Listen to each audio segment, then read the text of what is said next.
Well, a very good evening and welcome to each and every one of you joining us for this week's episode of Your Manchester with me, Miss Belinda Scandal. We've got a marvellous show lined up for you today. Really, we have. It's probably one of the most varied shows that we've done in a long time.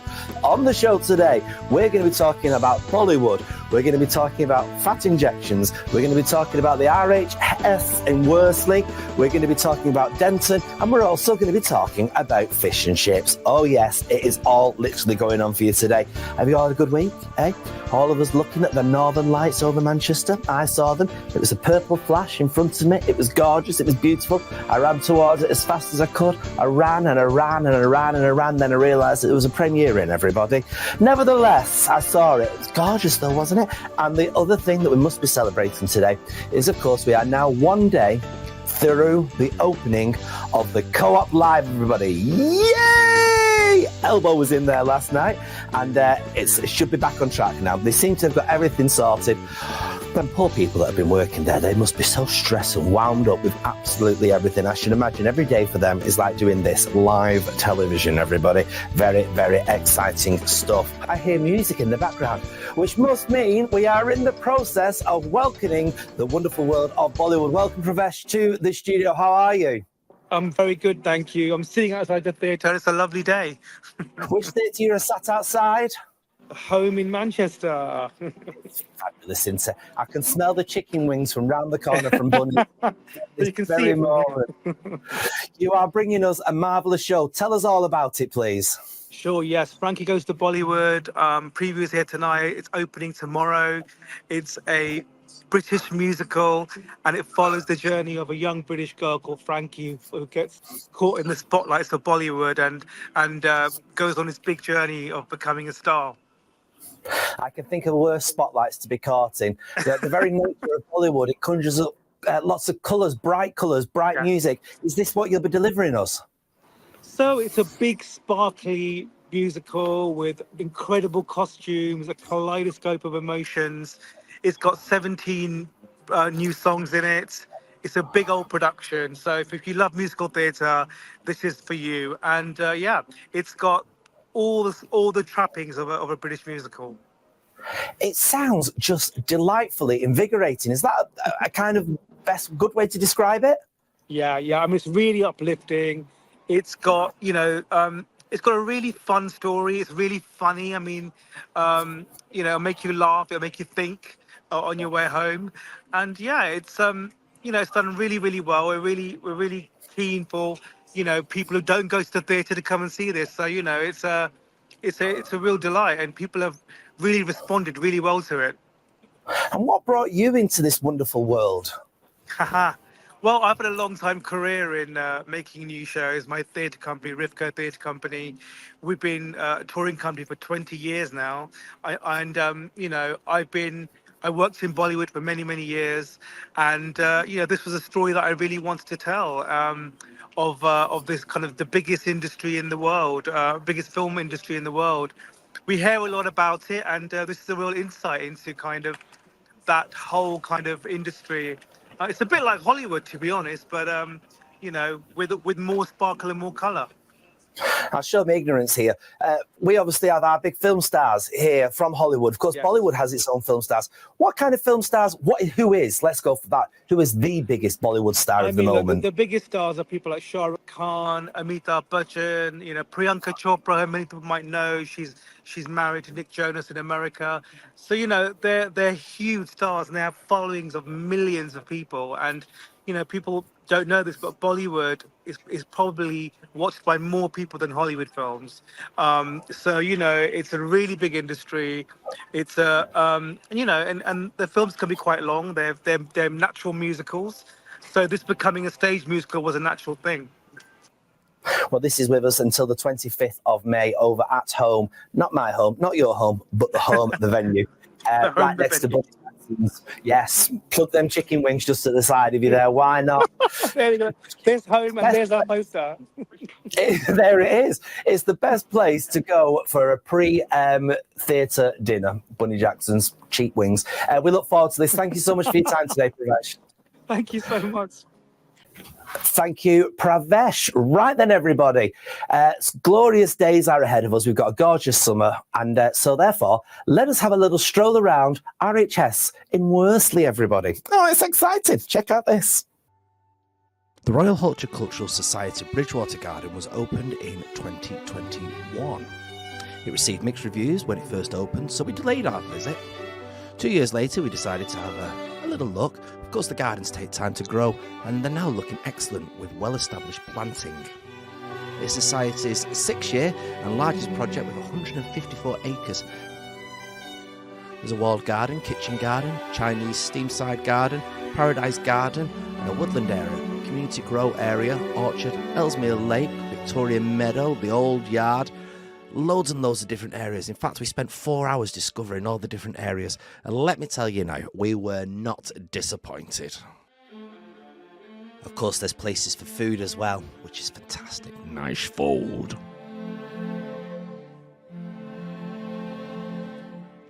The estate was built in 1845 and belonged to Francis Edgerton, the third Duke of Bridgewater. He was the pioneer of canal construction, famed as the father of British inland navigation. He commissioned the Bridgewater Canal that wound its way 39 miles connecting Worsley to Manchester.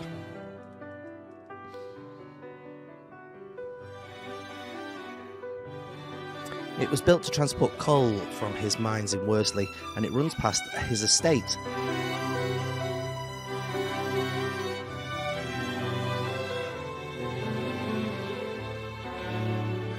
The hall eventually fell into disrepair with dry rot under fire, so it was finally demolished in 1949. I'm just coming over to watch the start of, look at that. Queen Victoria visited in 1851, travelling via the Bridgewater Canal in a specially commissioned royal barge. The waters of the canal, normally a deep copper colour, were dyed blue in honour of the Queen's visit, and a piece of music was specially commissioned for her visit and was written as a piano solo in the it's called the Ellesmere Polka.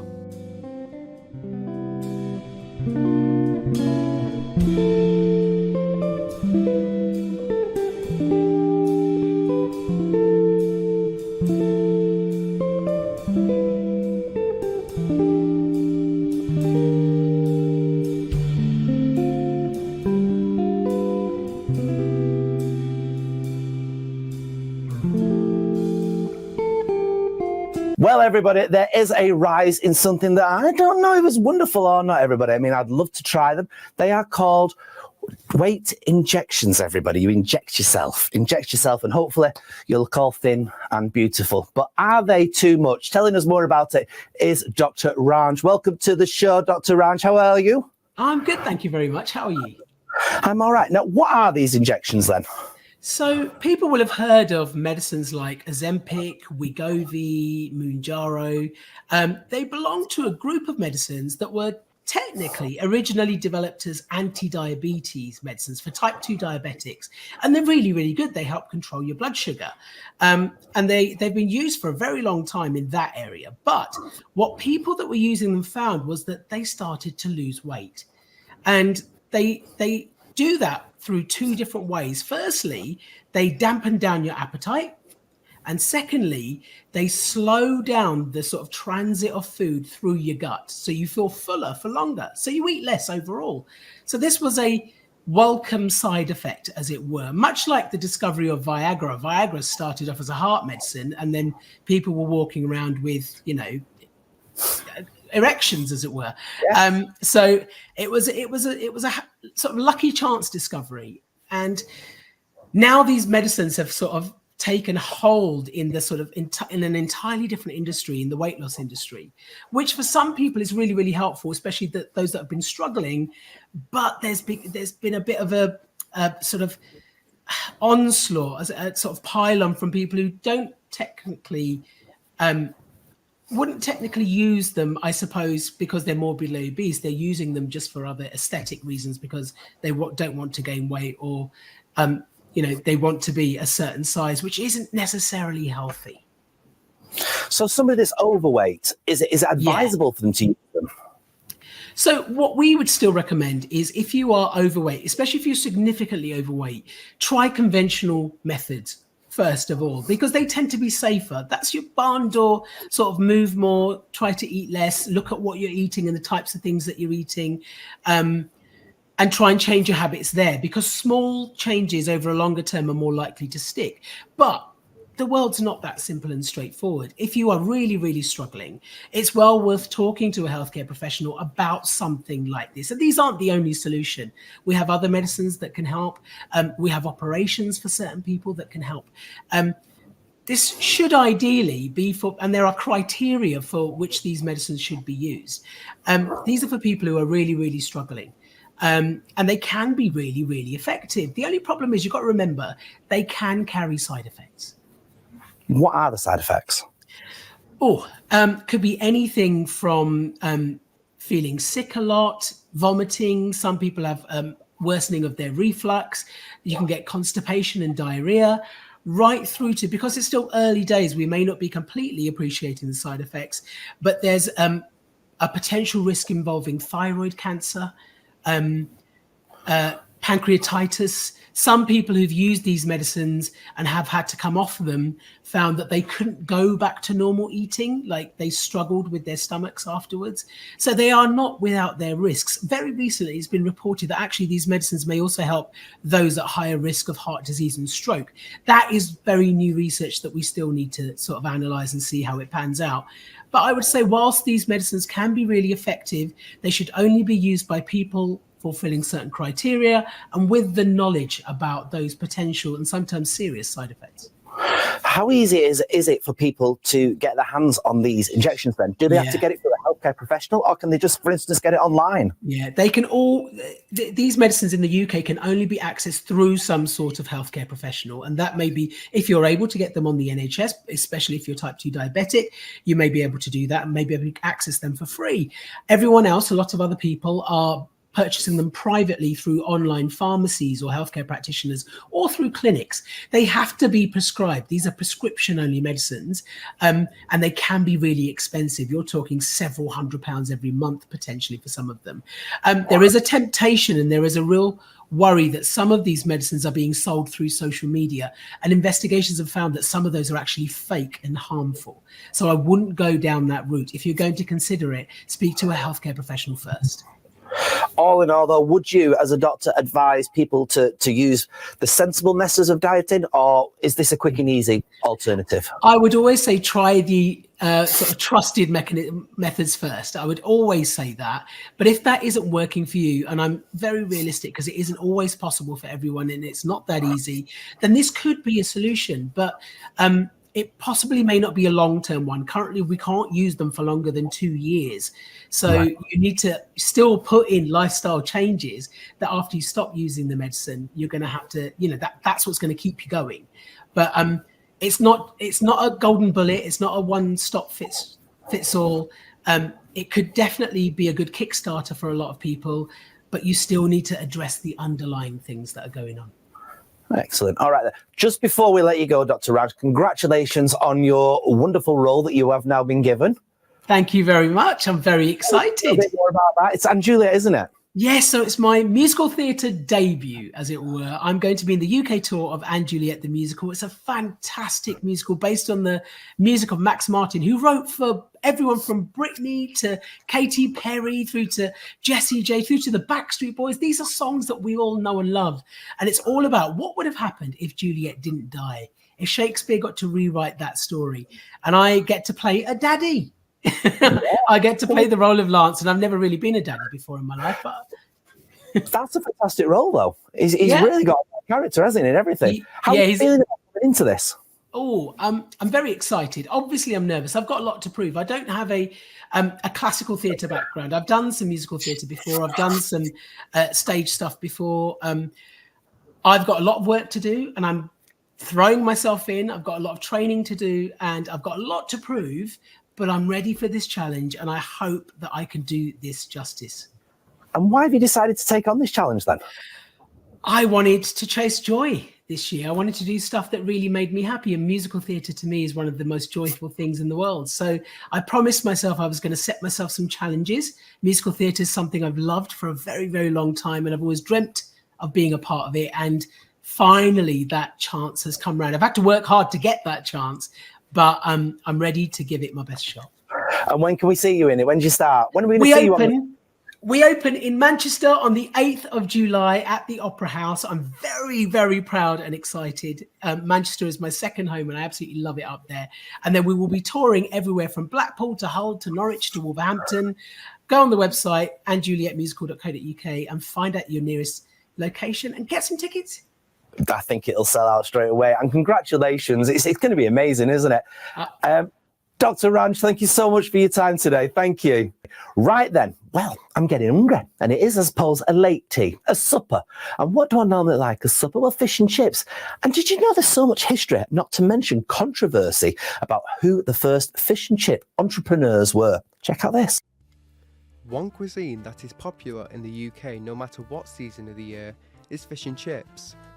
But you may be wondering what the connection between this meal is and Manchester.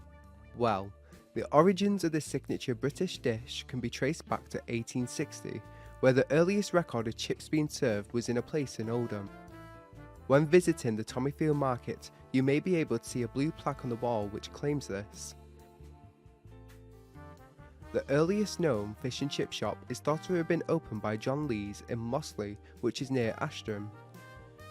Lees first started to sell fish and chips from a wooden hut, but soon moved to a more permanent shop in which he promoted it as the first fish and chip shop in the world.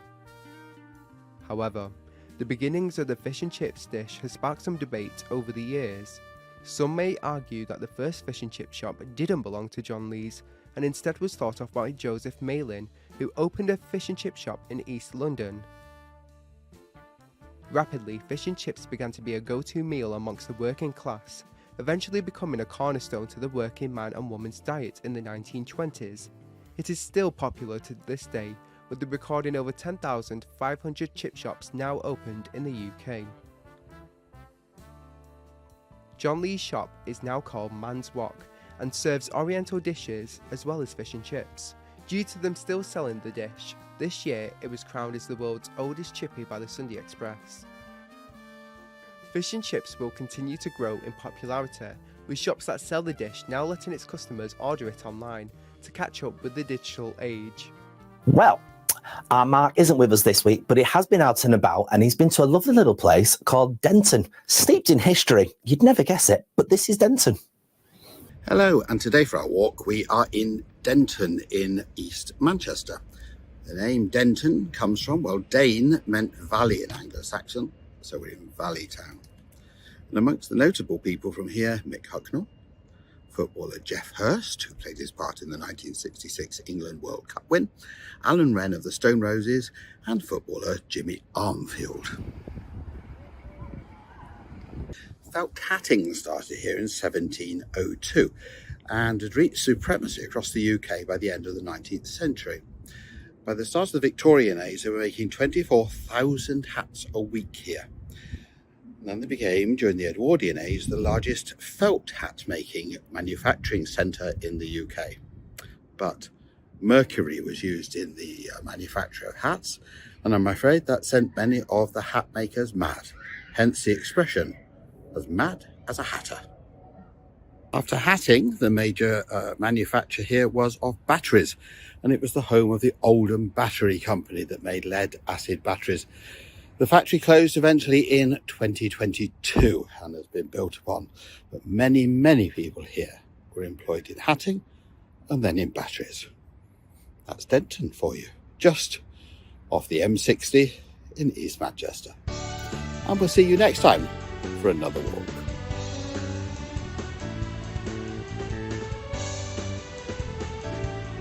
Well, everybody, that's it for this week's show. What a show it's been. It's been a busy one, isn't it? We're off now to the theatre, everybody, to watch Mind Mangler. I love theatre. Fantastic. If you like theatre or anything else that's going on around Manchester, or indeed if you've got anything going on with yourselves around Manchester, do let us know. Contact us at yourmcr.com. Don't forget to check out this Sunday's podcast with our Steve Stockton. And I'll see you again this time next week for another fantastic episode of Your Manchester.